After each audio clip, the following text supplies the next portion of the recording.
사드가 군산에 배치될 수 있다는 소식이 전해지면서 반대 목소리가 잇따르고 있습니다. 새만금 한중경협단지에도 악재가 될 수 있다는 우려입니다. 인천공항 버스 노선을 한 회사가 독점하는 배경에는 한정면허 제도가 자리하고 있습니다. 법원이 인정하는 한정면허, 문제는 없는지 심층 취재했습니다. 포근한 날씨 속에 겨울비가 이어졌습니다. 눈이 녹고 얼음이 풀려 해빙기 안전사고에 주의가 필요합니다. 여러분 안녕하십니까? 전북권 뉴스입니다. 고고도 미사일 방어체계 사드의 파장이 도내로 확산되고 있습니다. 군산이 후보지로 거론되면서 당장 새만금 개발이 걱정입니다. 시민단체에서는 주민 안전과 건강 문제도 우려하고 있습니다. 보도에 강동엽 기자입니다. 고고도 미사일 방어체계 사드의 유력 대상지로 대구와 평택에 이어 군산이 거론되고 있습니다. 중국의 반발을 고려해 경상도 지역으로 결정될 것이라는 관측도 있었지만 국방부는 주변국의 입장까지 고려하지는 않겠다는 입장입니다. 송하진 도지사는 더불어민주당과 국민의당 도당위원장 등 지역 정치권과 대응 방안을 논의했습니다. 전라북도와 정치권은 사드 배치가 새만금 개발과 신공항 논의에 차질을 줄 수 있다는 데 입장을 같이 했습니다. 향후 대정부 질문 등을 통해 중앙정부와 미군 측의 반대 입장을 분명히 하기로 했습니다. 이런 가운데 이달 새만금 한중 경협단지 조성을 논의하기 위해 열릴 예정이었던 한중 경제장관 회의가 돌연 연기돼 전라북도가 연기 배경을 파악하고 있습니다. 정부 사드 배치 관련 논의가 진행되는 과정과 도민들의 여론을 예의주시하면서 정부의 군산 새만금 지역은 적지가 아님을 강하게 촉구하기로. 시민단체도 반대 입장을 나타냈습니다. 1000km 이상의 중장거리 미사일 대비용인 사드는 북한의 단거리 미사일 공격에는 오히려 취약하다며 사드 무용론을 주장했습니다. 특별히 청와대 앞 1인 시위와 대사관 앞에서의 1인 시위 및 기자회견 그리고 집회를 통해서 대국민 홍보 선전전을 계속 펼칠 계획입니다. 강한 전자파로 레이더 반경 5.5km는 출입 금지 구역으로 지정돼 재산권뿐만 아니라 시민의 건강권에도 악영향이 예상되기 때문에 신중한 접근이 필요하다는 입장도 있습니다. 레이더의 범위가 아직은 검증이 안 된 부분이라서 지역의 어떤 지자체와의 협의를 긴밀하게 하고. 오는 5월 사드 배치 후보지가 발표될 예정인 가운데 후보지로 거론된 전북에서는 반대와 우려가 이어지고 있습니다. MBC 뉴스 강동엽입니다. 전라북도는 정무부지사를 단장으로 지원단을 꾸려 개성공단 폐쇄에 따른 피해 업체에 대출 상환 유예와 특별 융자, 보증 등을 금융기관과 협의해 돕고 대체 생산 시설도 지원하기로 했습니다. 또한 오는 15일 도내 7개 개성공단 입주 기업과 간담회를 갖고 구체적인 지원 사항을 논의하기로 했습니다.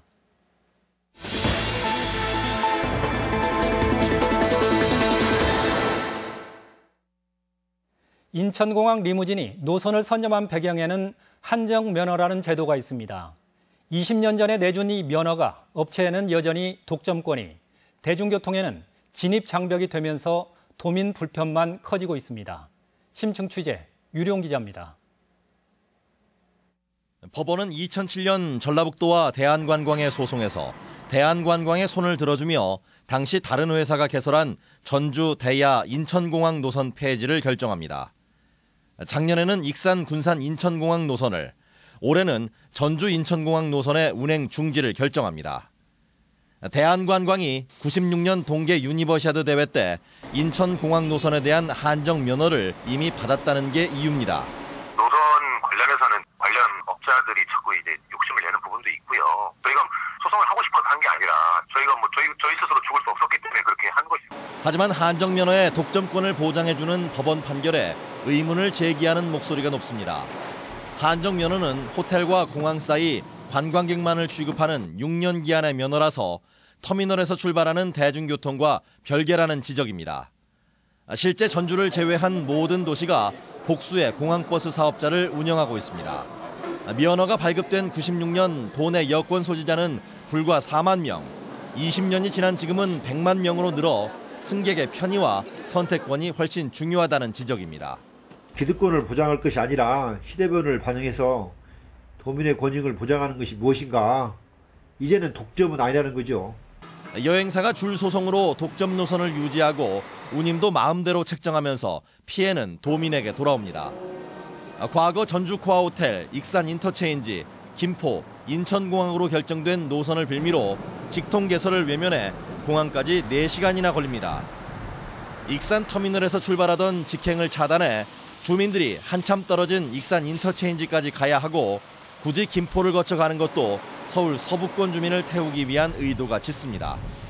익산시에서도 아주 그냥 이것 때문에 원성을 하죠. 주민들을 그냥 익산이 가장 문제화되어 있고 주민들한테 불편을 끼치는 그런 데죠. 운임 역시 대중교통 면허가 아니라 전라북도에 규제를 받지 않아 신고만 하면 그만 전국에서 가장 높습니다. 반면 대중교통과 연계를 위해 코아호텔인 기점을 무단 변경해 전주 버스터미널 근처에 승차장을 차린 뒤 고발되자 과징금으로 버티고 있습니다. 원상복귀를 이에 대해서 요구를 하였고 2차례에 걸쳐서 행정심판을 제기했는데 이것도 역시 불법임을 행정심판에서 결정한 바 있습니다. 관광버스로서의 특혜는 특혜대로 누리면서 대중교통이 아니라며 직통 개설은 외면하고 전라북도의 행정지도에도 응하지 않는 대한관광. 과연 법의 보호를 받을 만한 도민의 발인지 의견이 분분합니다. MBC 뉴스 유룡입니다. 겨울비가 도내 전역을 촉촉히 적셨습니다. 날씨까지 많이 풀렸는데 집안이 약해져 있을 때라 각종 안전사고에는 주의하셔야겠습니다. 김하연 기자의 보도입니다. 막 우미 튼 산수유 노란 꽃눈 위로 겨울비가 쉴 새 없이 내립니다. 두껍게 얼었던 눈이 녹은 모악산에선 계곡물이 경쾌한 소리를 내며 흘러내립니다. 어제만 해도 눈이 많이 이게 산에 쌓여 있었거든요. 근데 어제 저녁에 비 오고 그래가지고 많이 녹았어요. 상쾌하고 봄이 금방 오는 것 같아요. 봄을 재촉하는 듯 도내 전역에는 어젯밤부터 많은 비가 내렸습니다.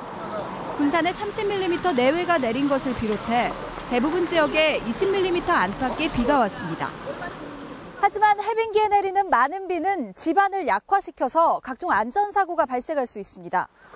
습기가 많은 땅이 얼고 풀리기를 반복하면서 옹벽이나 축대가 붕괴되거나 산사태가 일어날 수 있는 겁니다.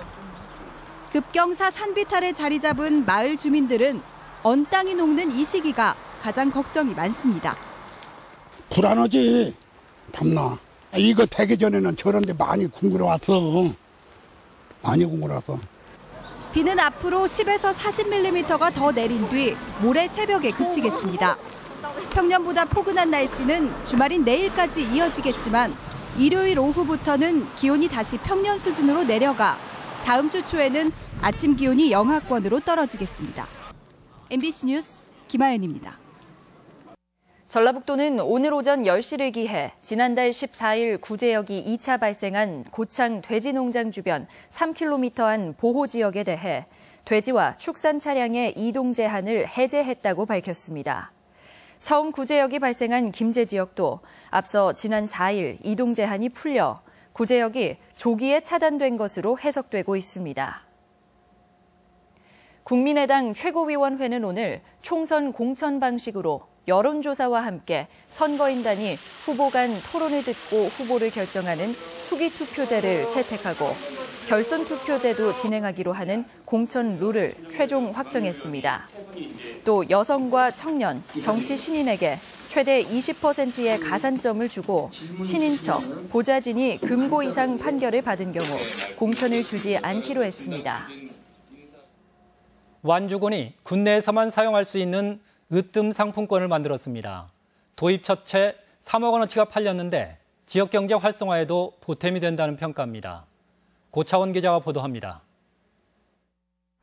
완주의 한 식당, 점심을 마친 직장인들이 밥값을 돈이 아닌 상품권으로 내고 있습니다. 완주군이 지난해 도입한 지역화폐 으뜸 상품권으로 유흥음식점과 대형마트, 농협 하나로마트를 제외하고는 모두 사용이 가능합니다. 지난 한 해 약 3억 원어치가 팔렸고 농협을 통해 2억 원어치가 회수됐습니다. 일반 상인분들이 자주 가지고 오시는 편이고요. 가져오면 되게 어느 정도 나가요? 10만 원 내외. 현재 사용 가능한 상점 가운데 약 20%가 가맹점으로 등록했는데 상인들도 반기는 분위기입니다. 저희는 좋지요. 왜냐하면 마트에서 못 쓰고 이런 데 쓰니까 저희는 좋아요.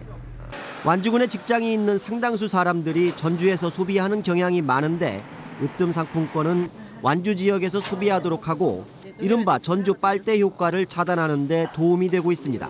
아직은 좀 보급이 좀 덜 되고 있는 것 같아요. 사용처가 많아질수록 우리 농촌에 좀 힘이 들 것 같습니다. 완주군은 첫해 판매액과 가맹점 비율이 안정적이라고 판단하고 올해는 으뜸 상품권 판매액을 15억 원까지 늘리고 가맹점도 500곳을 추가할 예정입니다. MBC 뉴스 고차원입니다. 부안군이 발주한 줄포만 해안탐방도로공사 수사 결과 공무원 3명과 업체 관계자 2명이 불구속 기소 의견으로 검찰에 송치됐습니다. 전북경찰청은 특정 업체에 110억 원대의 하도급을 몰아주도록 압력을 행사한 혐의로 부안군 비서실장 59살 김모 씨와 공무원을 사주해 공사를 가로채려 한 건설업체 대표 등 5명을 검찰에 송치했습니다. 검찰은 뇌물수수 등 전반적인 내용을 다시 검토한다는 방침입니다. 전북권 신공항 건설이 정부의 제5차 공항개발 종합계획에 반영되면서 청신호가 켜졌습니다. 전주문화방송은 내일 아침 7시 55분부터 방송되는 시사토론에서 새만금 국제공항 건설 사업의 의미와 기대 효과, 앞으로의 과제들을 집중 점검합니다. 여러분의 많은 시청 바랍니다. 조선시대 민중의 삶을 엿볼 수 있는 민화와 자수작품 전시회가 열리고 있습니다. 새 봄을 앞두고 토요 국악무대 등 각종 공연 소식도 잇따르고 있습니다. 문화계 소식 이경희 기자입니다. 부부 금슬을 상징하는 새 한 쌍이 부귀를 뜻하는 모란꽃 위에서 다정한 모습으로 날아다닙니다. 병풍 한 폭마다 민중의 소박한 소망을 담은 민화. 구중 궁궐에서도 학과 복숭아, 붉은 해 등 십장생을 이용해 왕실의 번영과 희망을 염원하며 민화를 그린 병풍을 세웠습니다. 예부터 우리 선조들은 새해를 축복하고 재앙을 막기 위해서 그린 그림들을 서로 주고받았었는데요. 이때 주고받았던 그림들이 요즘 우리가 흔히 말하는 민화입니다. 규방의 여인들은 눈앞의 풍경과 마음에 품은 바람들을 수로 새겼습니다. 마당에서 절구방아를 찢고 소가 쟁기질을 하는 모습 등 당시의 모습이 섬세한 손길로 펼쳐져 있고 입체적으로 그려낸 꽃과 바위는 집안에서 예술을 피워낸 여인들의 흔적입니다. 혼례 때는 거의 화조와 병풍을 많이 뒤에 놓고 하거든요. 그래서 저쪽 안쪽에는 좀 화려한 결혼식 때 했을 법한 화조를 놓고. 남원에 있는 국립민속국악원은 매주 토요일 오후 3시 국악 공연을 선보이고 있습니다. 다음 달 26일까지는 멋 더하기를 주제로 국악원 소속 예술단의 특별 공연이 진행되며 연말까지 각기 다른 주제의 국악 공연이 관객을 찾습니다. MBC 뉴스 이경입니다. 계속해서 오늘의 간추린 소식입니다. 전라북도는 올해 140개 마을에 농번기 공동급식을 지원합니다. 20명 이상 공동급식 마을이면 신청할 수 있으며 연간 40일 기준으로 인건비와 부식비 등 마을당 240만 원을 지원합니다. 농촌진흥청이 중소형 배 품종인 국산 조이스킨과 그린시스를 농민들에게 권장했습니다. 국내 최대 재배종인 일본 신고는 열매가 너무 커서 병에 약하고 혼자 먹지 못하는 단점이 있습니다. 전주시가 150명의 시내버스 시민 모니터단을 선정해 안전 운행과 운행 실태, 친절도 등을 평가합니다. 평가 결과를 토대로 5개 시내버스에 대한 인센티브 차등 지급 자료로 활용할 예정입니다. 군산 금강철새조망대가 어린이 체험학습장으로 개편되고 노후시설 보강공사도 펼쳐집니다. 철새조망대는 정부의 생태 녹색관광 대상지로 선정돼 국비 지원으로 개선 사업이 이뤄집니다. 지금까지 전북권 뉴스였습니다.